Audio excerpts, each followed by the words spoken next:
देवशयनी एकादशी का व्रत नियम और फायदे। देवशयनी एकादशी साल की प्रमुख एकादशी तिथियों में से एक मानी जाती है। आषाढ़ मास के शुक्ल पक्ष की इस एकादशी के दिन से भगवान विष्णु 4 महीने के लिए सोने चले जाते हैं। देवशयनी एकादशी पर व्रत रखकर भगवान विष्णु की विधि विधान से पूजा की जाती है और उन्हें शयन करवाया जाता है। जो लोग देवशयनी एकादशी का व्रत करते हैं उनके लिए शास्त्रों में खानपान को लेकर कुछ जरूरी नियम बताए गए हैं।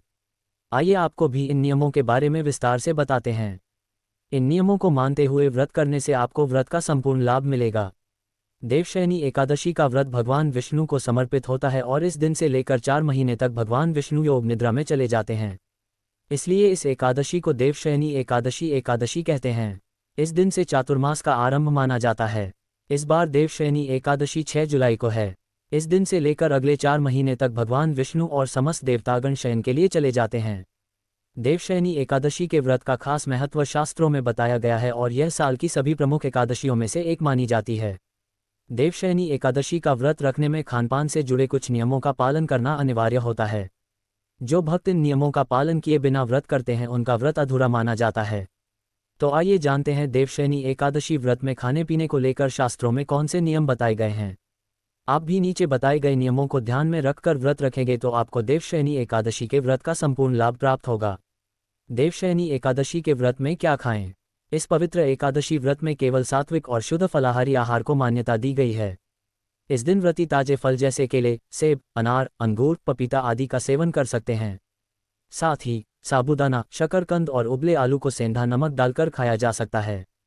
कुट्टू, सिंघाड़ा या राजगिरा के आटे से बनी पूड़ी, पकौड़ी या हलवा उपवास के लिए उपयुक्त माने जाते हैं। दूध, दही, मठा, घी और शुद्ध मिश्री या शहद का सेवन भी शुभ रहता है। व्रतधारी चाहें तो साबूदाना खिचड़ी, आलू की सब्जी या फलाहारी खीर बना सकते हैं। इस दिन केवल सेंधा नमक का उपयोग करना चाहिए जो शुद्ध और व्रत में मान्य होता है। तुलसी मिश्रित जल पीना भी विष्णु कृपा का कारक माना गया है। देवशयनी एकादशी के व्रत में क्या ना खाएं?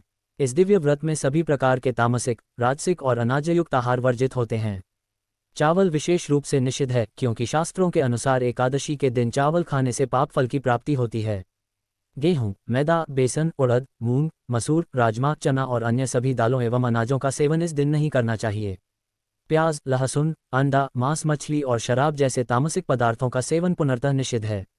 जो लोग व्रत नहीं करते हैं उनको भी ये सभी वस्तुएं नहीं खानी चाहिए। पैकेट बंद फूड, नमकीन, बिस्किट, चॉकलेट, मैदायुक्त कोई भी उत्पाद वर्जित हैं क्योंकि इनमें सामान्य नमक और रिफाइंड तेल होता है। सामान्य नमक का प्रयोग वर्जित है। केवल सेंधा नमक ही व्रत में शुद्ध माना गया है। इसके अतिरिक्त मसालेदार, तला भुना या अत्यधिक चिकनायुक्त भोजन शरीर और मन दोनों की शुद्धता को प्रभावित करता है, इसलिए उससे परहेज करना चाहिए। देवशयनी एकादशी के व्रत का पारण कैसे करें? देवशयनी एकादशी व्रत का पारण द्वादशी तिथि के दिन प्रातःकाल सूर्योदय के बाद किया जाता है। व्रती को सबसे पहले प्रातः स्नान कर शुद्ध वस्त्र धारण करने चाहिए। इसके बाद भगवान श्रीहरि विष्णु की पूजा करनी चाहिए, जिसमें पीले पुष्प, तुलसी पत्र, धूप, दीप और नैवेद्य अर्पित करें। नैवेद्य में फल, मिश्री, मिठाई या कोई भी शुद्ध सात्विक आहार हो सकता है। पूजा के समय ओम नारायणाय नमः या ओम विष्णुवे नमः मंत्र का जप करें। पूजा के बाद किसी योग्य ब्राह्मण को अन्न, पीले वस्त्र, दक्षिणा या फल आदि दान करना परम पुण्यकारी माना जाता है। इसके पश्चात व्रती स्वयं शुद्ध सात्विक भोजन ग्रहण करें। ध्यान रखें कि यह भोजन द्वादशी तिथि में सूर्योदय के बाद और मध्याह्न 12 बजे से पहले करना शुभ और शास्त्रसम्मत होता है। पारण के दिन भी तामसिक पदार्थ, चावल, प्याज, लहसुन से युक्त भोजन का त्याग आवश्यक है ताकि व्रत का संपूर्ण पुण्यफल प्राप्त हो सके।